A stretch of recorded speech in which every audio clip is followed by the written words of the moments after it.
ঘূর্ণিঝড় রিমেলের প্রভাব এখনো কমেনি। দেখুন বঙ্গোপসাগর অত্যন্ত গরম, এখনো ঢেউয়ের অবস্থা দেখুন, উত্তাল রয়েছে বঙ্গোপসাগর।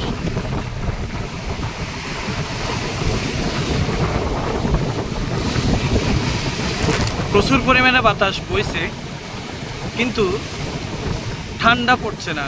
যেমন আমরা স্বাভাবিক সময়ে যেমন বাতাস হলে ঘূর্ণিঝড় কিংবা ঘূর্ণিঝড় না এমনিতে কালবৈশাখী ঝড়ে পুরো পরিবেশ যেরকম ঠান্ডা হয়ে যায়, শীতল হয়ে যায়, এখন কিন্তু সেরকম শীতল হয়নি।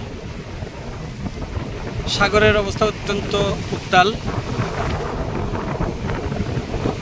আমরা এই মুহূর্তে আছি পতেঙ্গা সমুদ্র সৈকতে।